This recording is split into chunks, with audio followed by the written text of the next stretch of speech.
মহোদয় এটার গুরুত্ব বুঝেছেন এবং সেই ভাষে উনি আশ্বাসও দিয়েছেন। আমি শুধু ওনার কাছে অনুরোধ করব, এখন 4 লাইন ঠিক আছে, কিন্তু সমুদ্র বন্দর যেটা মশকালিতে হচ্ছে, আমরা এই পার্লামেন্টেই বিল পাশ করলাম, সেই সমুদ্র বন্দরের কারণে আর ঘুন্দুমের সাথে এশিয়ান হাইওয়ে হওয়ার 4 দলীয় জোটের আমলে যেই প্রকল্পটা নেওয়া হয়েছিল, সেটাকে গুরুত্ব দেওয়ার জন্য মাননীয় মন্ত্রী মহোদয়ের কাছে আমি অনুরোধ করব এবং আগামী দিনে এটাকে 6 লাইন করার জন্য। আর আমাদের বিশেষ করে দুর্ঘটনা কবলিত 30টা স্পট আছে। আপনি 27 কিলোমিটার বলেছেন, কিন্তু আমার দৃষ্টিতে গত 2 বছর ধরে আমি এটার উপরে কাজ করছি, প্রায় 43টা স্পট আছে যেখানে দুর্ঘটনা হয়। পটিয়া, চন্দনাইশ, সাতকানিয়া, লোহাগাড়া, রামু, কক্সবাজার, উকিয়া, টেকনাফ, কুতুবদিয়া, মুশকালি, টোটাল। এরপরে হচ্ছে বিদেশি পর্যটক। মাননীয় মন্ত্রী মহোদয়, মাননীয় স্পিকার, আপনার মাধ্যমে বলতে চাই, 70 লক্ষ বিদেশি পর্যটক কক্সবাজারে যায়। এখন প্রায় 434টা ইন্টারন্যাশনাল মানের হোটেল হয়েছে মাননীয় স্পিকার। তাই এই সড়কটি অত্যন্ত গুরুত্বপূর্ণ। মাননীয় মন্ত্রী মহোদয় অত্যন্ত সুন্দর করে আমাকে আশ্বস্ত করেছেন। আমি আশা করি আমার চট্টগ্রামের মানুষও এই বক্তব্য শোনার পর ওনারাও আশ্বস্ত হবেন, আর সড়ক অবরোধ হবে না। আশা করি সেটার ভিত্তিতে উনি যেই প্রস্তাব দিয়েছেন, আমি আমার এই প্রস্তাবটি ওনার আশ্বাসের পরিপ্রেক্ষিতে প্রত্যাহার করে নিচ্ছি। মাননীয় স্পিকার, আপনাকে অসংখ্য ধন্যবাদ। ধন্যবাদ মাননীয় সদস্য। মাননীয় সদস্যবৃন্দ, প্রস্তাব উত্থাপনকারী মাননীয় সদস্য তার প্রস্তাবটি প্রত্যাহারের ইচ্ছা ব্যক্ত করেছেন। কার্যপ্রণালী বিধি 138(1) উপবিধি মতে প্রত্যাহারের ক্ষেত্রে সংসদের অনুমতি প্রয়োজন। এখন আমি প্রত্যাহারের প্রস্তাবটি ভোটে দিচ্ছি। মহান সংসদের সামনে প্রশ্ন হচ্ছে, মাননীয় সদস্য জনাব শাহজাহান চৌধুরী চট্টগ্রাম 15 কর্তৃক উত্থাপিত সিদ্ধান্ত প্রস্তাব নম্বর 4। সংসদের অভিমত এই যে চট্টগ্রাম কক্সবাজার মহাসড়কটি জরুরি ভিত্তিতে 4 লেনে উন্নীতকরণের কার্যকর ব্যবস্থা গ্রহণ করা হোক। শীর্ষক প্রস্তাবটি প্রত্যাহার করা হোক। যারা এই প্রস্তাবের পক্ষে আছেন তারা হাঁ বলুন। যারা এই প্রস্তাবের বিপক্ষে আছেন তারা না বলুন। আমার মনে হয় হাঁ জয়যুক্ত হয়েছে, হাঁ জয়যুক্ত হয়েছে, হাঁ জয়যুক্ত হয়েছে। অতএব সিদ্ধান্ত প্রস্তাবটি প্রত্যাহারিত হলো।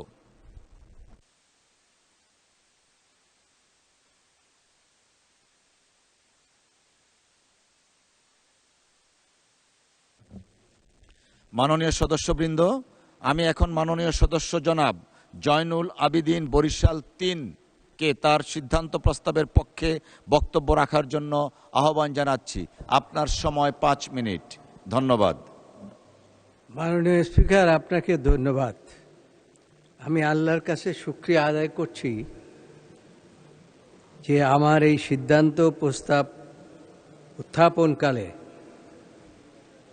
এই সংসদে উপস্থিত আছেন বাংলাদেশের গণমানুষের নেতা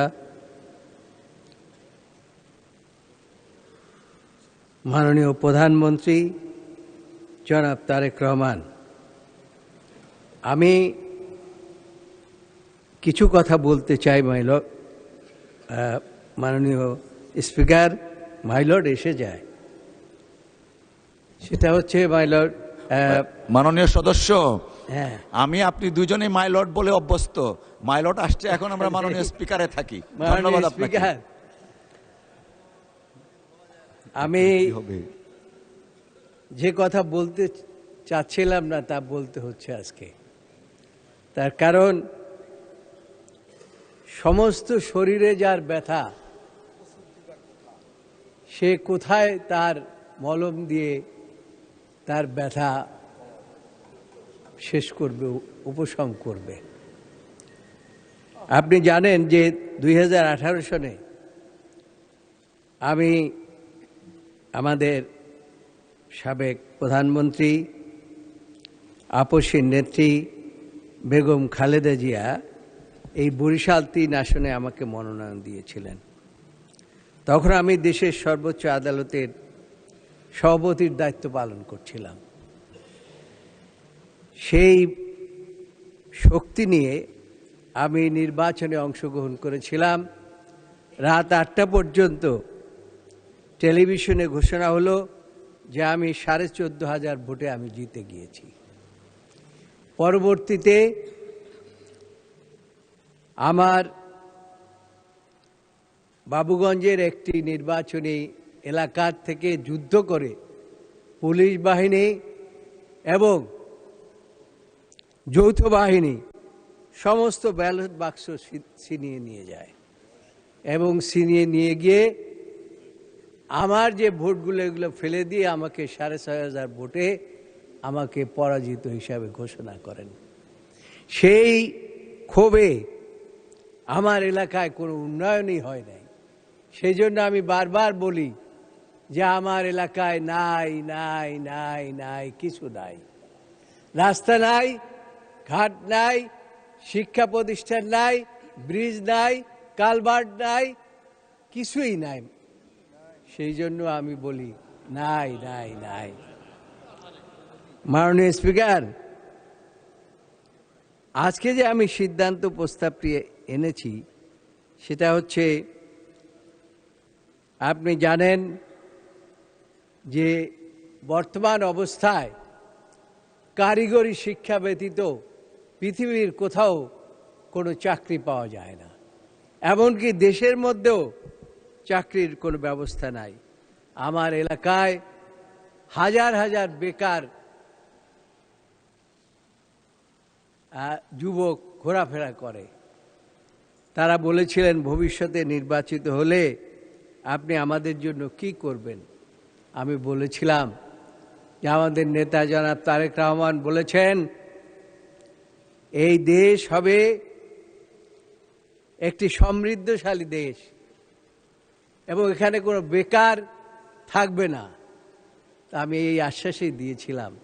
তবে এখন যেহেতু কোনো শিক্ষা প্রতিষ্ঠান, কারিগরি শিক্ষা প্রতিষ্ঠান নাই, সেই জন্য ভবিষ্যৎ বংশধরদের জন্য অন্তত আমার এলাকায় একটি কারিগরি প্রতিষ্ঠান দরকার। অন্যথায় ভবিষ্যতে বেকার সমস্যা মাননীয় স্পিকার আরও বৃদ্ধি পাবে, এত বৃদ্ধি পাবে যে শেষ পর্যন্ত আইন শৃঙ্খলা রক্ষা করা খুব কঠিন অবস্থার মধ্যে পড়তে হবে। সেই জন্য মাননীয় স্পিকার, আপনার মাধ্যমে আমি আমাদের মাননীয় নেতা এবং প্রধানমন্ত্রীর দৃষ্টি আকর্ষণ করছি যে বরিশাল ৩ বাবুগঞ্জ একটি দ্বীপ অঞ্চল। এই দ্বীপ অঞ্চলের মানুষকে যদি বরিশাল যেতে হয় 4 থেকে 5 ঘন্টা সময় লাগে বরিশাল শহরে যেতে, তার কারণ মাঝখানে নদী দ্বারা বেষ্টিত। সেই জন্য মুলাদিতে অন্তত একটি। জি জি, ধন্যবাদ মাননীয় সদস্য, ধন্যবাদ।